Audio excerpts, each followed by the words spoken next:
Paw Patrol characters have some close relationships, but could some of them be in love? Well, I'm here to tell you. Let's start off with Sky and Chase. These two have been hinted at ever since season 1. There are many moments between the pair of them, like the two of them playing tag with each other in Pups Save a Bat, Sky teaching Chase how to Pup Pup Boogie in Pup Pup Boogie, the two of them playing ball together and then maintaining eye contact all the way to the elevator in Pups Save the Sea Turtles. There's also Chase worrying excessively about Sky on multiple different occasions. In Pup Save a Camping Trip, Sky actually called Chase sweet for doing so. Yes! Sky's okay! She's okay! Aww, you were worried. No I wasn't. I'm just, glad you saved Chicoletta. Thanks, Chase. That's very sweet. They also have their little segment while decorating and singing in a Junior Patroller's Christmas. And this list wouldn't be complete without Sky and Chase's numerous duets in the Friendship Day song in Pups Save Friendship Day, and Sky leaning on Chase near the end of that episode. There are many more scenes I could mention, but you get the gist. If Paw Patrol were to make a ship reality, it definitely would be Sky and Chase. They get a 10 out of 10 from me. Secondly, Marshall and Everest. I think that these two would be absolutely adorable as a couple. While they haven't been hinted at as much as Sky and Chase, they still have a fair share of moments. Some of my favorites are Marshall making an ice slide especially in honor of Everest in Pups and the Big Snow, Marshall sweetly giving Everest some support in Pups Save a Wild Ride, Everest quoting Marshall in Pups Save the Munchie Mobile. Don't worry, I've got this. Like Marshall would say, I'm good. And Everest trying to teach Marshall how to use her jet-powered snowboard. Marshall also has tried to show off his snow sports skills to Everest, like his slick attempt at tobogganing in Pup Save a Mare on a Wire, and a similarly faded shot at snowboarding in Pup Save a Snowboarding Cow.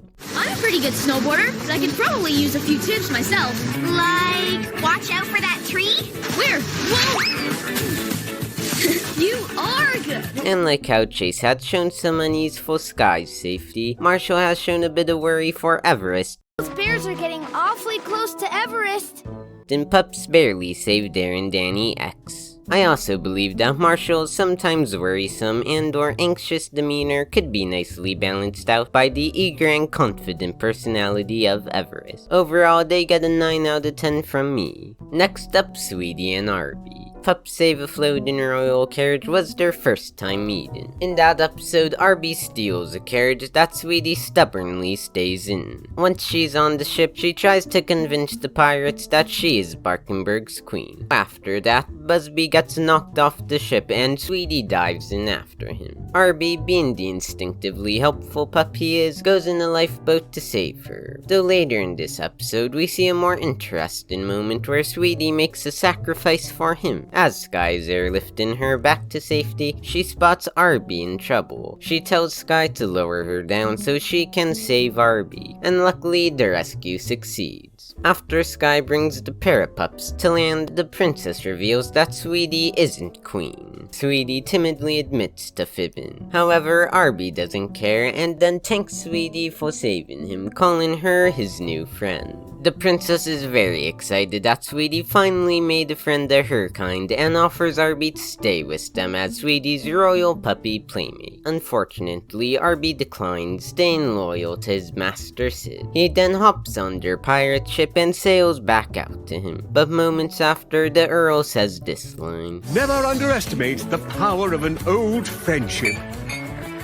Possibly implying that these two will meet again. And they do in Pup Save the Baddies. Here we can see the pair doing some work together as they put a villainous plan in action. Although Arby plays a very minor role in this episode, which means unfortunately we don't get to see much of him after this. Still, they've been shown to work together pretty well, so I'll rate them an 8 out of 10 to reflect it. Now we have Zuma and Liberty. While these two have few moments with each other, I still think there's potential for this couple. I think that Zuma's chill surfer attitude would work quite well with Liberty's hip and street smart personality. They're both just very upbeat and fun-loving pups. Speaking of fun, they're also both Pup Pup Boogie fans who have been shown as masters of the game. I also wanted to talk about the scene where they saved the family from the car, because they really worked together so smoothly and seamlessly there. Overall, I'll rate them a 7 out of 10. If you didn't know, all these were sent in by my viewers. To make sure I include as many ships as I can, I'll be mentioning ones included in Pups from previous ships, like Sky and Zuma. These two have been shown to be very close throughout the series. Some cute moments between them are their friendly competition with each other in Pups Fall Festival, them helping each other out in the same episode, the pair trying to help the kids and one another cool off in Pup Save a Pool Day, and Sky giving Zuma the encouragement he needed in Pup Save a Carnival. I don't think I can do it.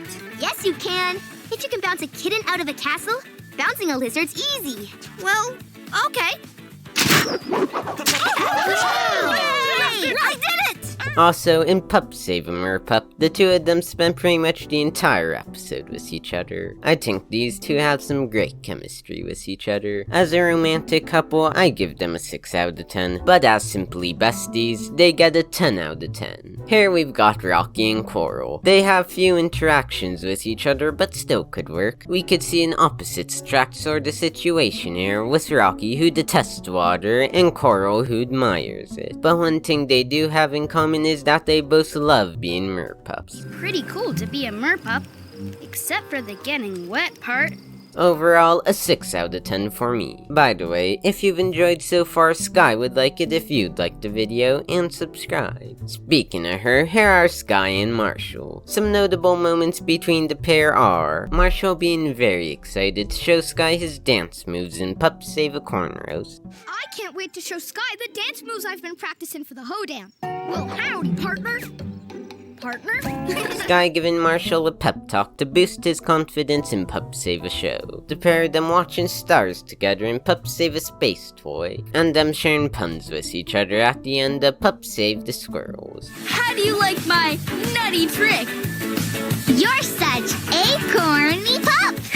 We see that they've got a pretty special bond. From me, they receive a 6.5 out of 10. Now we have Zuma and Rocky. They have what I think to be one of the closest bonds in the entire show. We can see it in quite a few moments, like Rocky comforting Zuma in Pup Save a Friend, the duo going out and fishing with Ryder in Pup Save a Monkey Knot, the two of them having some fun on the beach together in Pup Save the Sea Turtles, their little high paw in Pup Save a Robo-Pup, them doing the same in Pup Save Ace's Birthday Surprise, and the pair watching the fashion show together in Pup Save a Puffy Mare. We also could consider an opposites attract situation here, with Rocky hating water and Zuma loving it so dearly. I'm quite a fan of this duo, so I'll rate them a 9 out of 10 to prove it. Keep in mind these were all just my opinion. I'm not trying to dictate what parents you should and shouldn't ship. I'm just sharing my honest thoughts on them. I encourage you all to keep on shipping the couples you like, regardless of what I say. There are far more ships I'd like to rate, so I'll make a part 2 to this. Anyways, that's all for this video. If you enjoyed, be sure to check out that one right there, and as always, I'll see you next time.